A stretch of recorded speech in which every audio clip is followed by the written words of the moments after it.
Right, let's get this show on the road. Wherever you are in the world, good morning, good afternoon, good evening, good night.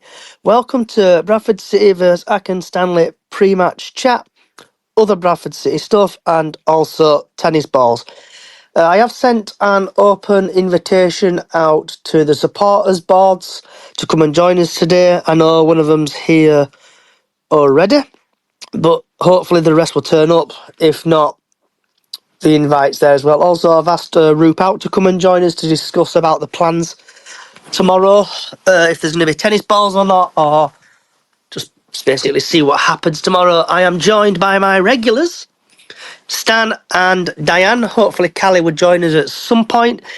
So we're going to spend about 10 minutes just talking about the Bradford City game tomorrow versus Accrington Stanley, and then we'll go on to other stuff. So, good afternoon, Stan and Diane. How are you two today?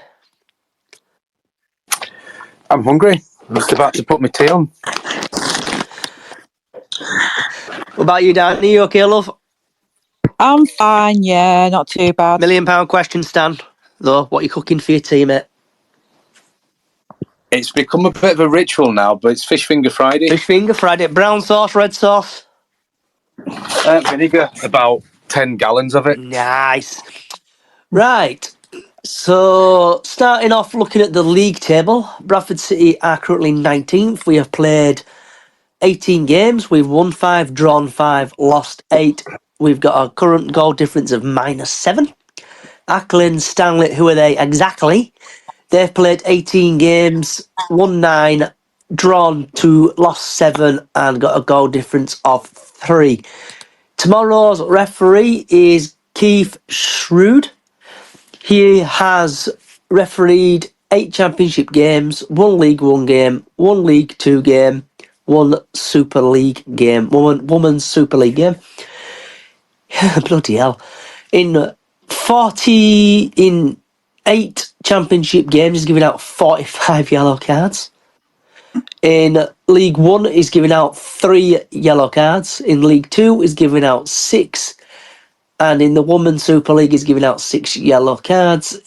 And he's only dished out 1 red card, and that was in the Championship.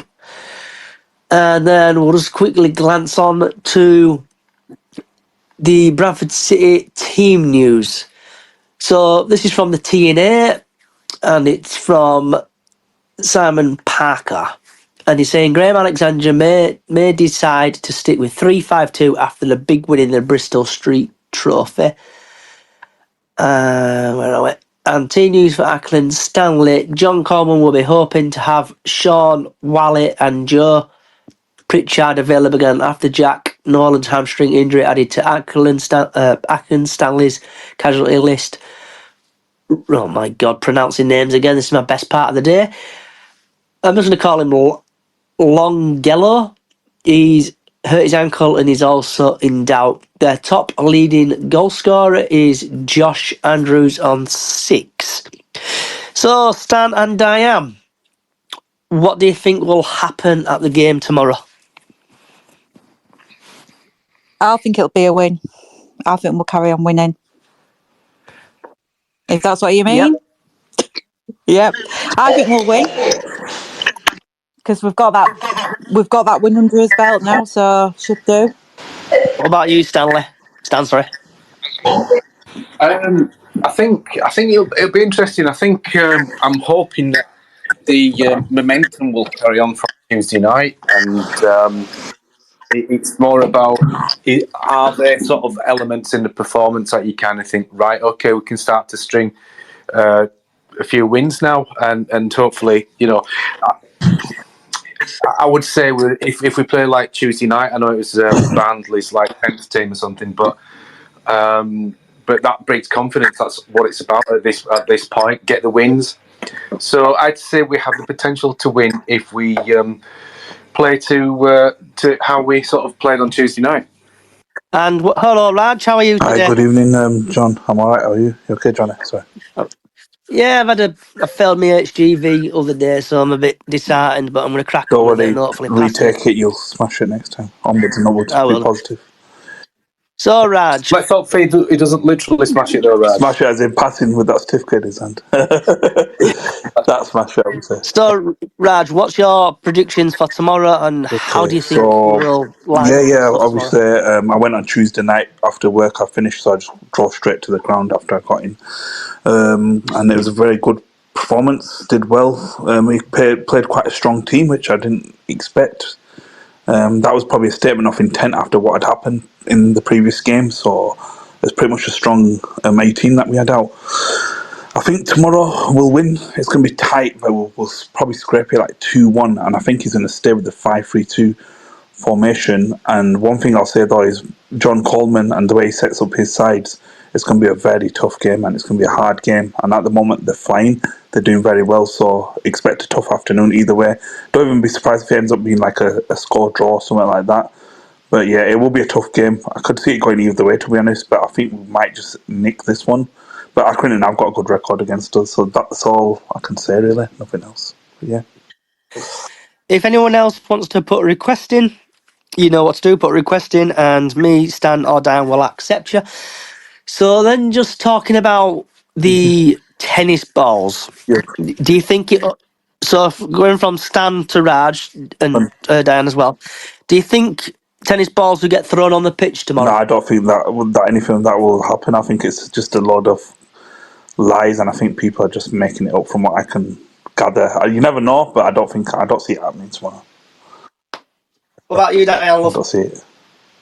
I don't think they will, but I think they might be doing strategic bags checks, definitely, just to make sure that nobody's got any tennis balls. I think. Hopefully. Go ahead, Dane. Sorry. Go on. So hopefully it won't happen No, and disrupt the match. I don't see it happening. I think what will happen is that there will be so few people, if anybody, doing it, that if you're on your own, then you are likely running the risk of being ejected. So if you're the only one that basically wants to get ejected, then go ahead. But yeah, I think I agree. It probably won't happen. Okay. We've also got around the grounds on today. So I'm just going to send you a speaking request around the grounds, and I know you're going to be around Bradford City area tomorrow. And if you do accept the invite I've just sent you, if you'd like to just tell people what you're doing tomorrow around North Parade in the Bradford City area. Oh, wait. But, right. So I have sent him a request. If he accepts it, he accepts it. If he doesn't, he doesn't. But also we are joined by Bradford City Independent Group. Nice to see you've turned up, Steve. Thank you for coming.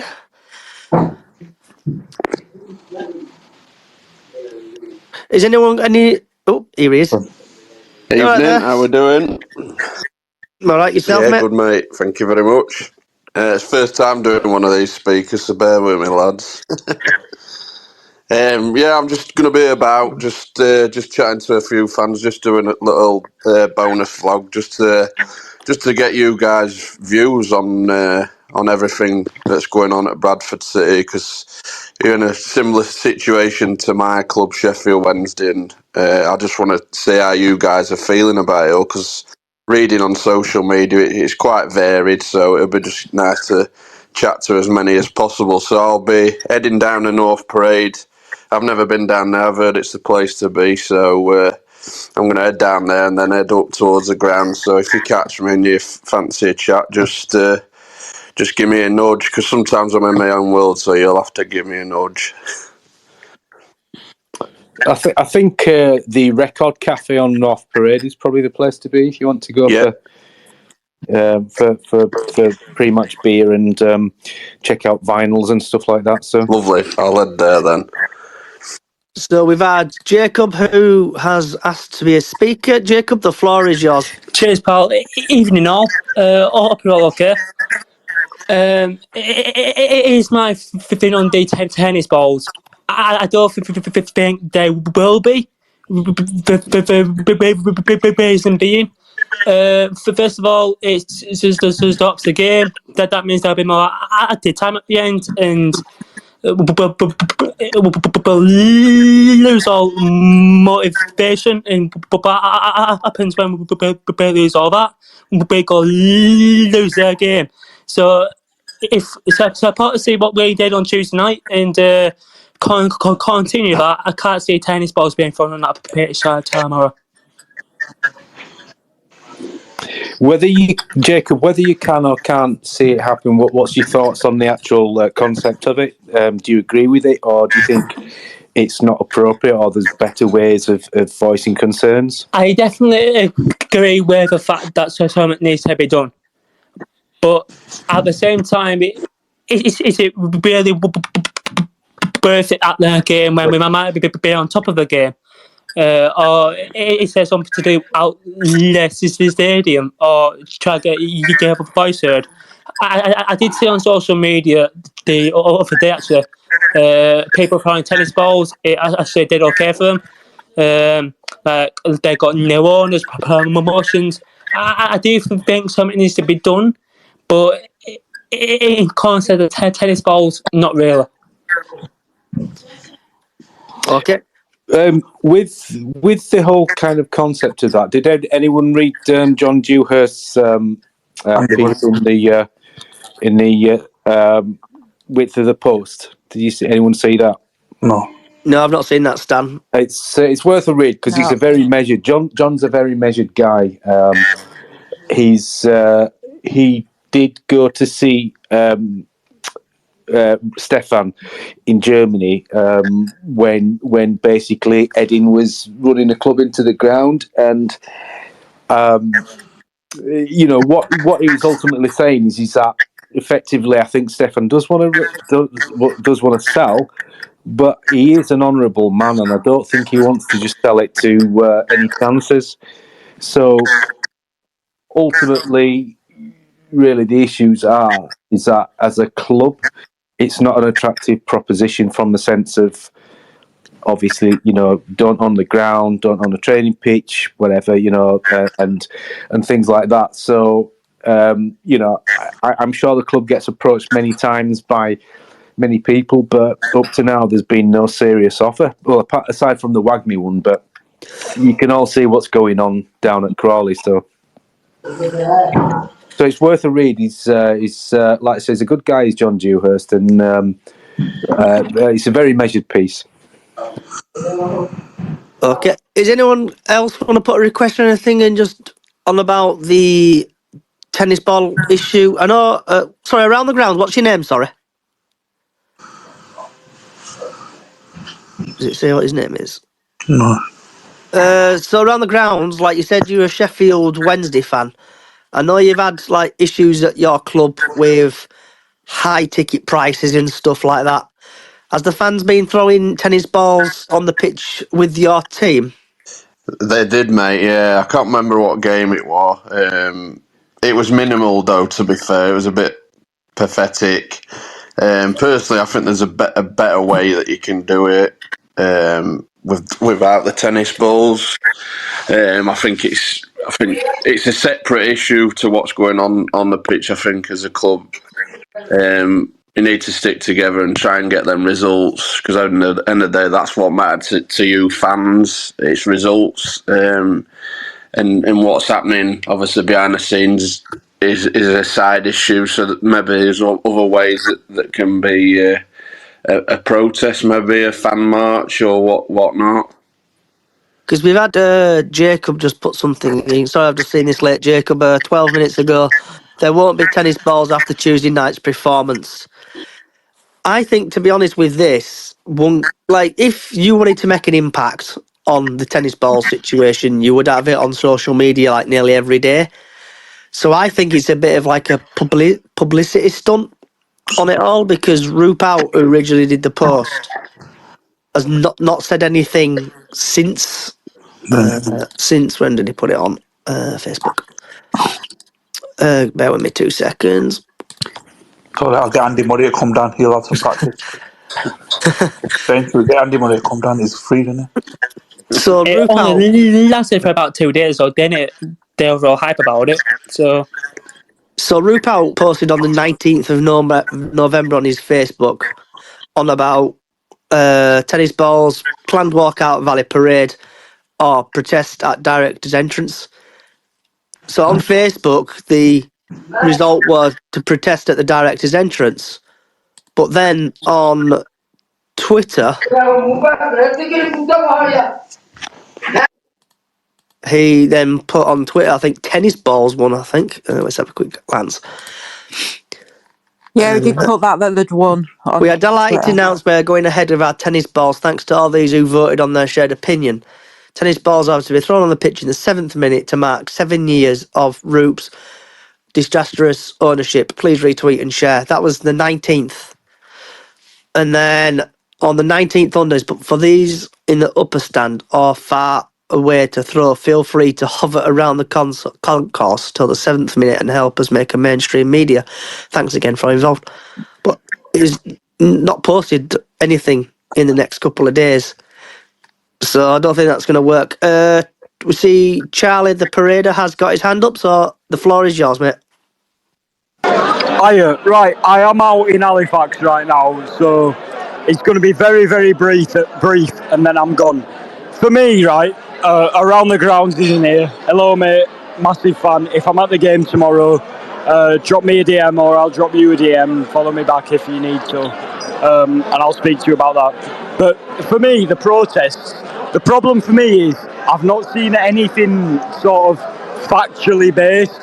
The only fact I've seen is that we've dropped the lowest since Reading. You know what I mean? We've dropped the lowest since Reading, since Bury have gone bust. Now, for me, right, I'm not being funny, but League One was a blip. Pushing League One playoffs, that's happened once in recent memory. For me, that's not worthy of a protest. I understand that the players are performing. but at the same time, it's not what we want. And I don't think it's right and necessary for a protest. I think what we need now is the players to improve their form, and they've got a lot of confidence, especially from the Bristol Street Motors trophy. But I don't think that now's the time for a protest.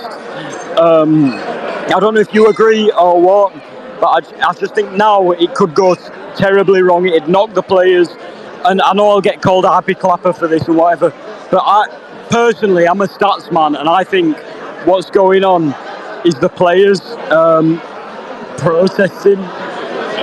No, the players need confidence. The players are capable, and they've proved that in the trophy. But they've not done it in the league, and I think a massive influence to that is the fans. And that's not knocking anyone who spends the money to go to City. We all love City, and it's great that they go. But I think there's a point to be made that if the players are playing well and confident, a protest won't make them confident. That's sort of my point. It's a bit shit, but I'm out right now, so that's my point, and I'll listen from now on. So before I you won't be go, able to speak. before you go, Charlie, before you hit them Jaegers and get absolutely teetotaled for tomorrow, are you doing a space tomorrow after the game? I'm going to say no because I potentially might be out again tomorrow. So that's the state that I'm in. But no, I'll say no. So if you want to cover that, you can. Or if you want to just do the pre-match, that's on you. All right, mate. Enjoy your night out. Don't get too drunk and don't do anything I wouldn't do. Cheers, mate. Right, Steve from the Bradford City Independent Fans Group. The floor is yours, my friend. Hi. Hello, Johnny. Good evening. Only seems 2 minutes ago we were doing a space together this week. There we go. Okay, so the tennis ball thing, first of all, we as a group, I think I kind of said this the other night, is we don't really have any problem with kind of, protests. If, it's the simple fact that they've even made the time to organise something like that. But like others, I think it will be lukewarm in terms of how it'll be received. You might see a couple on there. I can't see, 300-400 people throwing balls on there, but, our viewpoint is protest, but as long as it doesn't damage the club or its reputation, or that we incur kind of deductions or things like that, because I think that is going to be another mountain to climb for Graham Alexander, who's already got enough on his plate trying to turn around the fortunes of this team. So kudos to people who were protesting, but the fact is that I think the problem that we have right now as a club is. Sorry, I don't know. Owen, could you just mute your send for a minute for us, please? Sorry, Owen. Do you want to make your point, pal, and I'll shut up. Owen, Oh, do you want to make your point quickly, bud? what? Set up with that? You're saying something? Oh, just what's this protest? What about throwing tennis balls on the pitch? Yeah, who's doing that? That's outrageous, mate. Apparently, it's RuPaul isn't on social media. If you've been living under a rock for the last couple of days, you might have not seen it. But he's I've apparently been casting. I don't really go on my phone and that at work, so Yeah, a group of them are planning to basically they've tried to organise where people bring tennis balls into the ground, and then the 7th minute they'll throw these balls onto the pitch to gain some national media coverage and let the powers that be at Bradford City know that they're not happy. That's the root of it, essentially, for those who've not really heard anything about it. who do you think will do it? Because I don't think I'm going to throw a tennis ball, if I'm honest with you. I just don't think it's going to achieve anything. I could probably tell you who's going to do it. Northwest corner, and probably people in the cop, if they've got the, I'll say it as it is, if they've got the balls to do it. No, if like three or four people do it, kind of thing, it'll probably end in disaster. They'll probably get identified by throwing stuff on pitch and then get kicked out, and probably a banning order. That's what I mean. It's just not worth it if only a few people. I think we should just tell them to sell up. I think that the problem that we've got at the moment is that there is splinter groups across the fan base. We haven't seen all of them come to the fore yet, but there is little groups planning various different things, and I think right now, without sounding like happy clapperish, which I don't really like that term anyway, you support your club and that's it. But the fact of the matter is that there is stuff that people are unhappy about right now. We know from the feedback that we've had into us.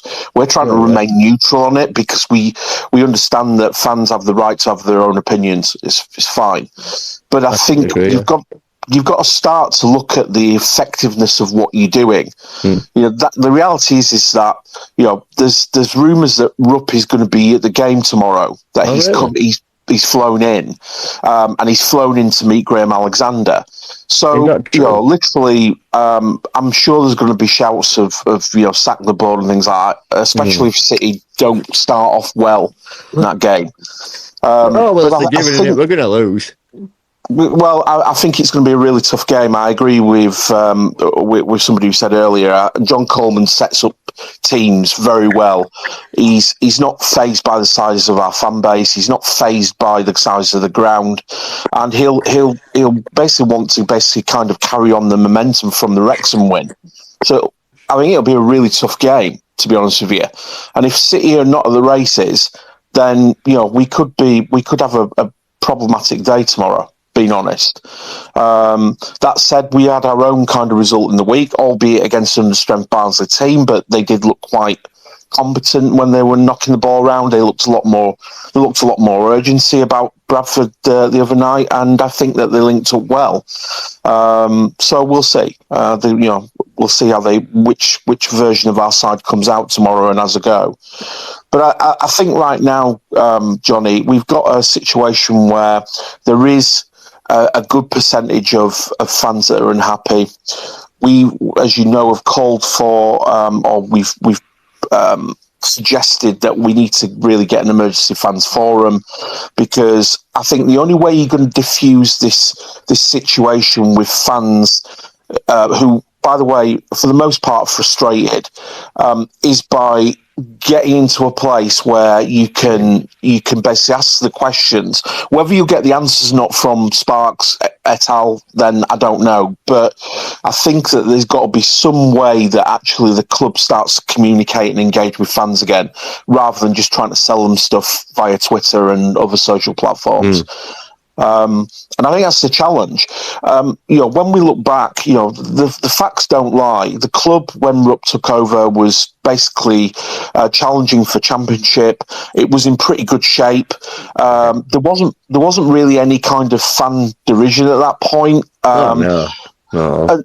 And Rupp did say that his plans were to try and get this club back to where it should belong. And then obviously Edin situation, he then vowed again that he was proud to be the custodian of the club, and he was going to get us to where we need to be.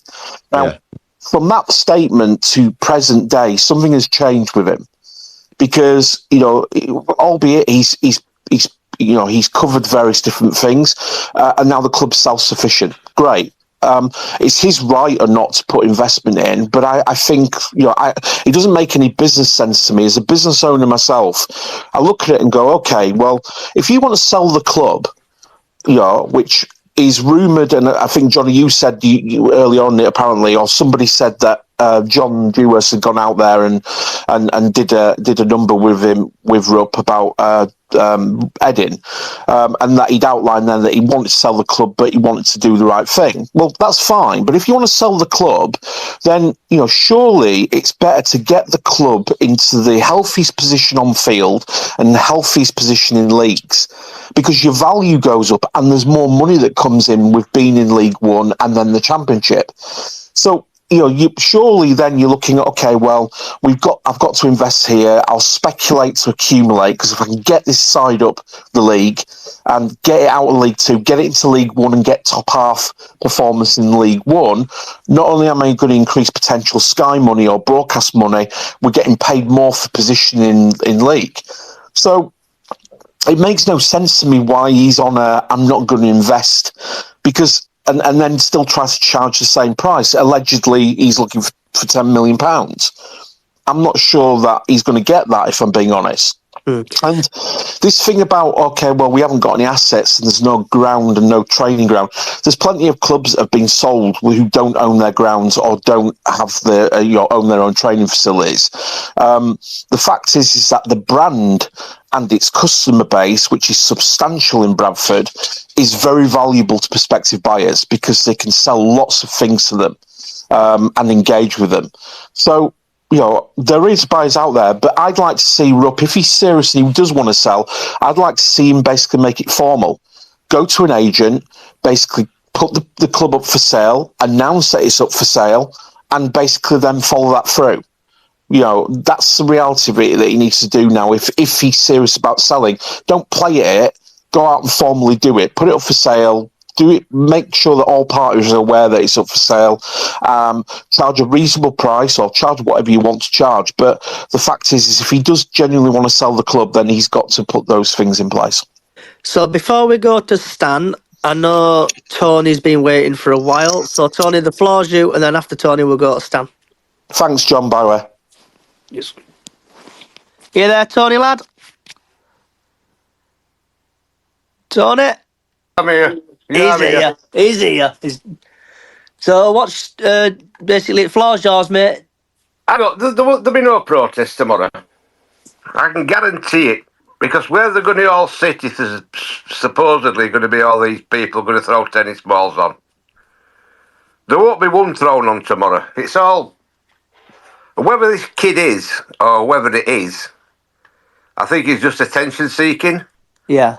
Because I don't think anybody's going to give a toss about tennis balls being thrown on pitch tomorrow. The most important thing tomorrow is getting behind the lads and getting this season turned round. A mate of mine, I've not done biggest part of my life. He don't know him personally, but he has been in his company, and he said, you're going to have to give Alexander time. He said, because he's inherited a football team I do agree with him, who was very low on confidence. Yeah. Very low on confidence. And it proved that last week against Notts County. And I said to you last week, their front line, if they get going, will rip us to bits. And that first 30 minutes of that first half, our defence looked like they didn't even know who each other were. Yeah. So with I don't know if everyone saw the apparently email what got leaked about the security team and everything like that. I had to chat with somebody at the club. They'll remain nameless, but they're saying, by all accounts, that what got leaked is a fake, and also the language used on that is what the club would not use. I got told that as well. It were fake. I've heard that as well. I think, guys, it's like what we probably have to take into consideration is that there are some odd people on social media, and I think somebody like mentioned it's the same as the in the know accounts that just are either seeking clouts or just, pardon the terminology, but are just shit posting online. Yeah, 100% agree with that. And the reality is, I think just going. Is it Steve for the Independent Supporters Board? Yes. Yeah, sorry, I thought I'd got your name right. Yeah, I think just to sort of reiterate what Liam had said from the leagues, the 606. Liam is the Bradford City mascot, and he was basically saying, in terms of investment, now what. I'll get to what you've sort of like said with regards to the other stuff, but apparently Stefan can't put any more into the club because of FFP rules, because we're kind of up to the limit. It's based on your turnover and your basically what you're bringing in commercially and all the other kind of stuff, sponsorship deals. So unless we got a massive sponsorship deals where he could match that, we would kind of fall foul of that. And apparently the reason why teams like Wrexham could get away with that, because they kind of got a deal with Netflix or something, but also those rules didn't apply in the National League. So, but it's. I mean, we don't know, do we, with regards to whether things are going on in the background. I mean, this is me speculating, but I mean, the whole kind of seeing Gordon Gibb back, that might be just common sense of just like having a good relationship with him, or it might be something going on in the background. Please don't quote me on this. This is just an opinion. I'm just speculating based on the same information that everybody is out, receives out there. But interestingly, Steve, you were talking about like having some sort of fans forum and stuff, and I think that's a good idea. Do you think it would be a good idea, or is it one layer too many, do you think, an unnecessary layer? But do you think it would be a good thing to actually get all these groups, these Bradford City fans, and almost have like an independent forum in itself, almost like you can like drive a sort of like an agenda for a meeting kind of thing with the club, if that were the case? I mean, we put out the space. Now, we invited all the other trusts. Anybody was welcome to come along. We actually invited the club as well. And Robert Cramner did come along, but he basically came along in his own capacity rather than representing the club, etc. But I think that the feedback that we get at the moment from fans, and we've grown our membership quite nicely in the last week or so. But the feedback we're getting at the moment is that quite a few people don't have confidence in the official supporters board. I'm not here to judge them or comment on that. That's people's feedback to me. And, we felt that we needed to try and organise something, because what's happening at the moment across the fan base, and it's not fans' fault. Some of them it is, but not for the biggest percentage, is that there's Chinese whispers that goes on along social media, left, right and centre. And generally a lot of the information that's being shared is wrong. It's incorrect. And what then that ends up happening is it turns into infighting amongst fans and kickback. So we're trying to deal in a neutral way and in facts. We'll listen to all opinions and we'll basically kind of we'll try and support our fan base in having a voice, and not just in the bad times but in the good as well. So we put out the request, come and join us and have a conversation. Johnny's done that again tonight, and we've turned up. I don't know if anybody else is here from the supporters board, etc. But I think that if we can get a fans forum, whether it's our supporters groups together in one room, basically, with a selection of fans, I don't know, and try and iron out a kind of agenda, because we think that the club has significantly reduced its communication to fans. And I think that's part of the problem, if I'm being honest. I think that fans haven't got any kind of conduit to the club at the moment. And we're seeing more and more Twitter posts and Facebook posts saying, I don't really feel like the club have an identity anymore, and I don't feel close to my club anymore, and I'd rather go do something else on a Saturday. And that really, for me personally, as a long-term fan, that makes me really sad that people who followed Bradford City through thick and thin are in a position now where they're going, I don't know if I can go anymore. I'm not prepared to put up with things anymore. And and then you add on-field matters where we're not performing as we should be doing with the levels of players that we've got. And I think you've got then a perfect kind of trilogy of a mess right now. Interesting thing you said there, Steve. Sorry, I'm just having my tea. Excuse me, but no, crack on, pal. Enjoy, pal. Yeah, I am actually. When you said that fans don't feel like they're kind of like a part of the club anymore, the interesting thing for me is why that is, and what they think would kind of bring them back into the fold. Because I think that's a very great sort of point to raise and to kind of get that feedback from the fans. But maybe one step further would be to ask why that is, and what they've, is there anything the club should or could be doing that could kind of, because obviously I think what we've got it's twofold the way I see it. We've got kind of like on and off field.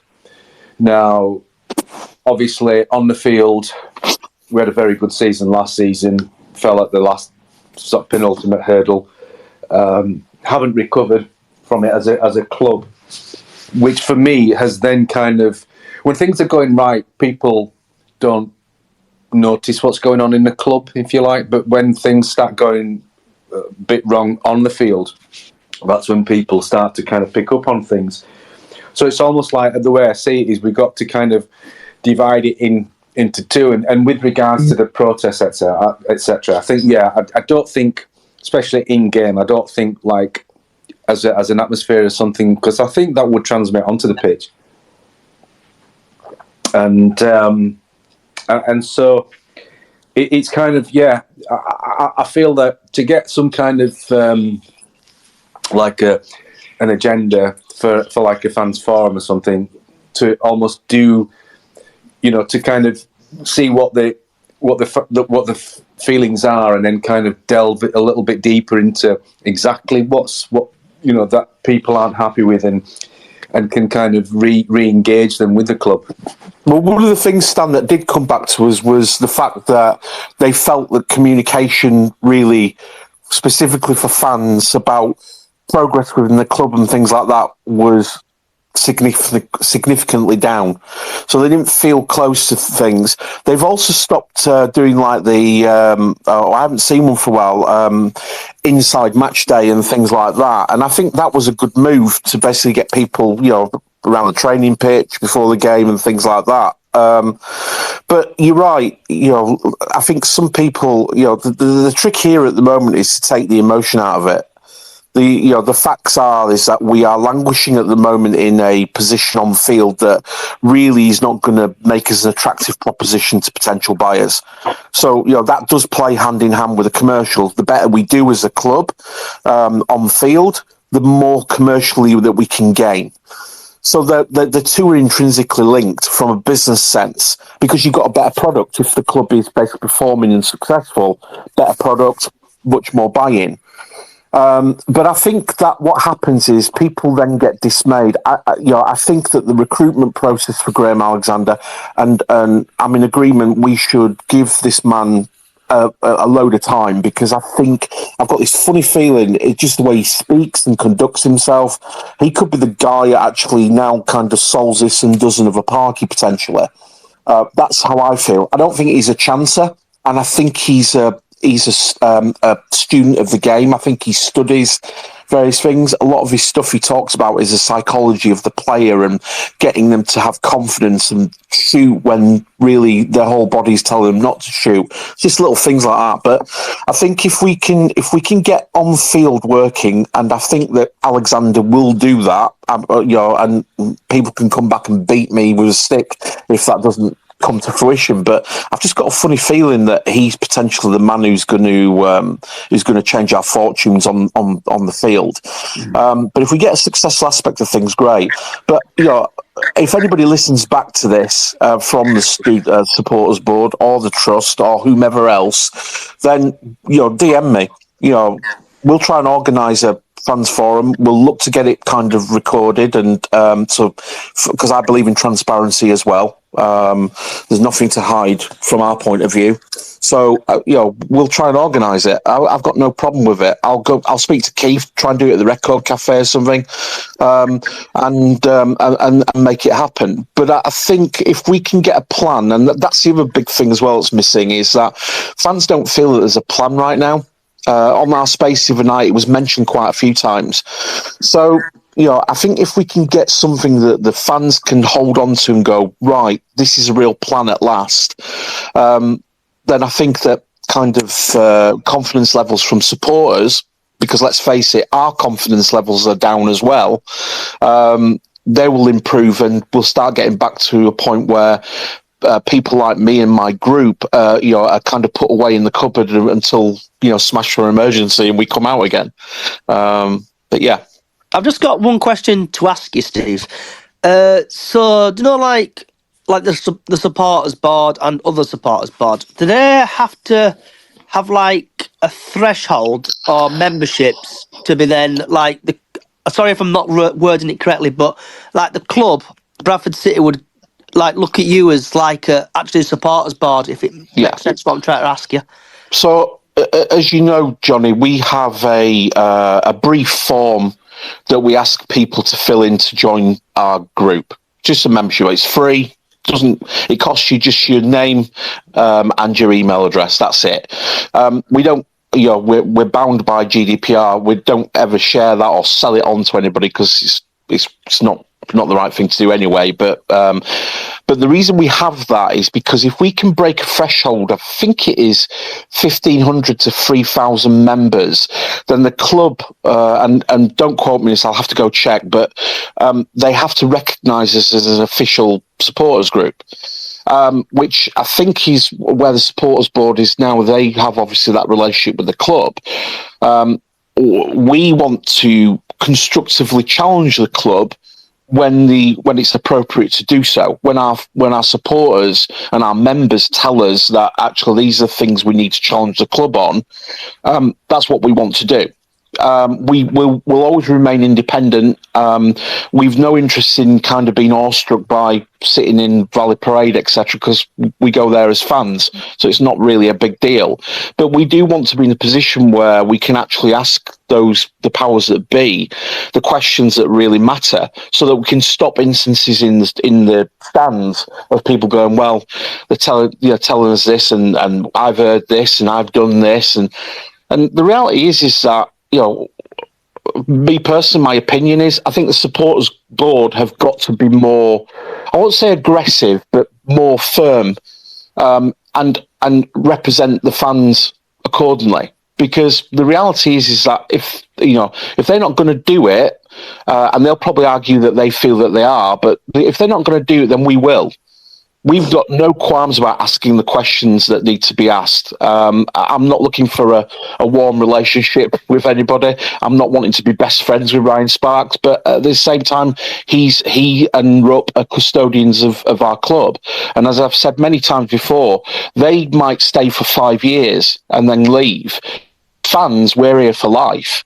We don't get to pick and choose that way. We have to basically toe whatever's put in front of us. And I think that we have a right as the biggest stakeholder in our club to ask those questions when about progress and where we're going. Thanks, very good points, because I think what you're sort of saying is that really you want to be asking, not be like difficult to the club, but ask difficult questions is kind of what you're pretty much saying, which I agree. You can ask difficult questions or uncomfortable questions without actually being antagonistic. Oh, don't get me wrong, Stan. I'm a businessman. I've held many high-level meetings and things like that. I'm not. There's a way and an approach that you have to take with things like that, and it's not swearing, effing and jeffing, or being basically a knobhead. But at the same time, Ryan Sparks gets paid a salary to be CEO of that business. Stefan Rupp is the owner of that business. And, it can't always be sweetness and light, because I know that Bradford City fans, and I'll speak from my own position, if Ryan Sparks comes out and does a good job and gets something, I'll be straight on social media and say he's done a fantastic job. That's the reality of it. If Stefan Rupp's done something, I'll come out and say Stefan Rupp has done a fantastic job, and we'll do it as the Bradford group. We'll say it publicly. But the fact of the matter is on the other flip side of that is Ryan Sparks and Stefan Rupp have also got to be prepared that when things are not going well, when there doesn't seem to be any plan, or there is no kind of indication of how they want to progress us, then they have to expect that those questions will be asked as well.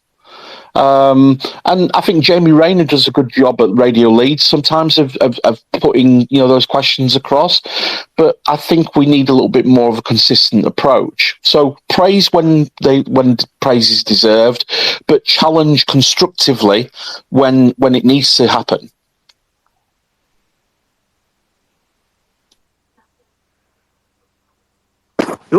On that, is there anyone else who wants to add anything to that? I think it's been very good listening to Steve, and I've followed you on Twitter, Steve. If you want to follow us back, if I can help in some way, I'll do something. Give me a shout. But yeah, everybody's welcome, Stan.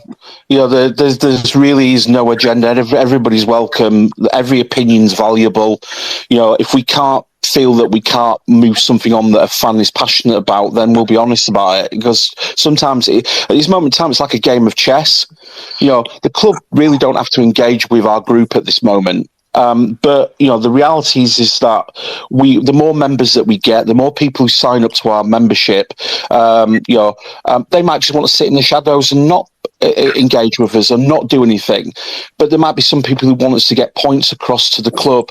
It might be a case of some of our disabled supporters haven't got the facilities they need. I know that these are off-field matters, but they're really important to our fans. We've got the situation behind the cop at the end of the games, getting everybody out there. It's an accident waiting to happen in a lot of cases. And then we've still got the freestanding aspect of things. So, everybody's welcome to join us. They don't have to contribute anything. We have a newsletter for members who we've got email addresses for that we'll send out. It won't be every 2 seconds, but it's more designed that the newsletter comes out to give people an update on what we're progressing. Because social media is hit and miss. You can basically put stuff out on social media. People might not ever see it. So that's the other reason we asked for the email address as well. But everybody's welcome. We're all Bradford City fans. I love the club passionately. My first game was in 1983. I think that we've had enough kind of bad luck. I think it's time now to flip it on its head. And our job really is to drive those players on. That's our job right now. But at the same time, we have to have a position where we can constructively challenge the club on some of the not so nice stuff, some of the stuff that, because at this moment in time, for the most part, a lot of people would suggest that the club has no ambition. because it's not basically kind of mooting there. We wanted to get out of here. We want to basically get to Championship, etc., etc. Or that's the feedback we're getting from some fans. So, if I can help you, if you want to DM me, I'm known as Bantam1873. Some of you follow me already. I can see Trace there, who's lovely. Get in touch. But anything I can do to help, I'll do. On It's that, just sorry, Johnny. So, what in your kind of estimation, where do you think, or is it kind of like there are so many kind of aspects, but where do you see the most kind of crucial thing being that the club needs to work on? I mean, my guess is that the immediate fortunes that need turning are on the field, and then do you see that as like a tiered kind of get that sort of kind of rolling, get the ball rolling in that direction, or is it just multiple areas at the same time, or do you feel that there's something that's more urgent and more pressing at this moment in time? I think you've got two areas, Stan, right now that are a challenge. The first one is obvious, and that's on pitch fortunes. And the problem that you've got there is that the club were really, really lapsed in terms of any kind of update during that recruitment process. So nobody really bought into it. Then things were leaked, and Graham Alexander came in, fine. But I think on field at the moment is a problem. And it's a problem not just only from league position, but from a commercial sense as well. Because nobody's going to invest commercially in a club that's languishing in 19th with Premiership standard stadium. That's the reality of it. So that's the first thing. The on-field is the obvious one. But the second one that he's got is, and I'm speaking from Ryan's point of view, if I was sat in his chair, his major other thing is customer apathy, i.e. the supporters. The supporters are split at the moment on various different fronts. And the reality is you have to unify that kind of that thing that is going to drive money into the club, because without the money, the club basically cannot produce the budgets. If it is truly self-sufficient, he's reliable on kind of season ticket and then obviously customer spend, incremental revenue such as on the concourse, shirts, etc., and other things. So he's got a real challenge now. If he carries on hiding his head in the sand and not engaging with his customers, with his supporters, he has a real problem, because what will end up happening eventually is what we're seeing pockets of now. We want him out. He's no good. He can never recover from this. Because I asked a fan the other night, if he basically did some things, do you think that your view of him could change? Could he recover? And I think the answer was no. He's, excuse my French, his shit is awful. So, I think that those are the two challenges he has right now, is how to bring back his customers online. And at this moment in time, the content that's coming out of the club is more geared towards, let's try and sell you some more stuff. I know it's Black Friday today, but the membership kind of pack went down like a lead balloon. It wasn't well received. The loyalty scheme has not gone particularly well, in my opinion. I think it could have been a lot better. And I think we're deserving of a better loyalty scheme than what's been given to us. So I think he has some fires to fight across all fronts. But to answer your question, Stan, and sorry it's been roundabout, on-field stuff needs to change.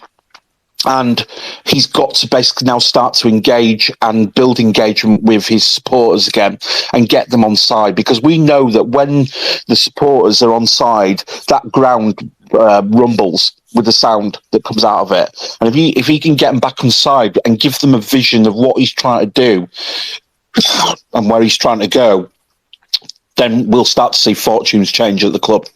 But until somebody challenges him on that, it's going to be Chinese whispers across social media and other platforms, because he just refuses to come out and have those conversations. So I've just been looking at on Twitter, Bantam's banter. I know they've just joined in the space, but then they disappeared. He did a tweet about 2 or 3 minutes ago. This is such a shit time to support the club. Fans at each other's necks. Dross on the pitch, threats of protest, mess of a squad, heartbreaking. Stinks of the Peter Taylor era, carbon copy almost. All the incredible work to lift the club from the depths wasted. I think what I was going to say in response to Steve, and I think my view is that let's assume that Ryan Sparks is going to be in the job for X amount of time in the near sort of future. So what's got to happen? It's got to happen, like, two things have got to happen, in my opinion. I think the fans have got to come to terms with that. But from his point of view, he's got to deliver a few things. Now, the thing that you were talking about people kind of, I think for me, the apathy is worse. I can almost take people being pissed off because at least there's a passion there. But when people stop giving a shit about what's going on the field, that is the worst, because there's almost it's very hard to kind of come back from that. Now, and I've mentioned this in previous spaces on this one, on the League Two, on the 606 one, is that my biggest bugbear with, my biggest bugbear with Ryan Sparks is had a plan, a so-called plan, and not stuck with it. And he's basically kind of listened to the fans. It's like, you've got to have a little bit of strength, and he should, sort of be. I'm not saying it would have worked, but so like at the first sign of the trouble at Mill kind of thing, is to say, no, look, this is the plan. We've got this plan. So that suggests that they either don't have a plan, or that he's too fickle or too passive, too kind of concerned about fans' opinions, to say, no, look, this is the plan. Trust me, this will take us forward, but it won't be easy. There'll be ups and downs, and there are some downs at the moment. So I hope to God that, let's say, if Ryan Sparks is still in the job for however long, is that right? We've got Graham Alexander.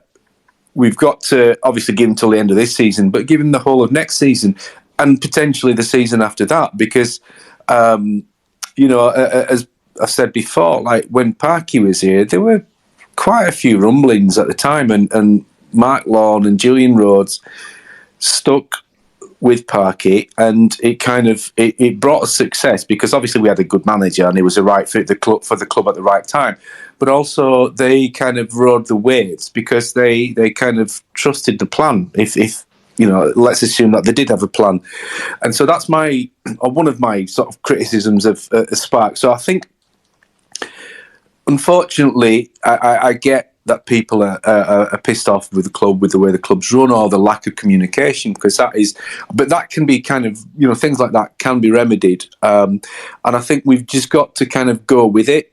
Easier said than done, because, at the end of the day, I think if things hadn't started off so badly at the start of this season, or shall we say underwhelmingly, and we'd have just carried on, and we'd have carried on the form, and whatever, I think there would have been fewer rumblings in and around the peripheries of like what's going on the field. So it's a difficult one, but I think probably we have to kind of wait and see now. We just see what's going to happen. See what's going to happen in January. I mean, personally, I hope Ryan East comes back and Jake Young, and we kind of go along and utilise their talents, because I'm a massive Ryan East fan.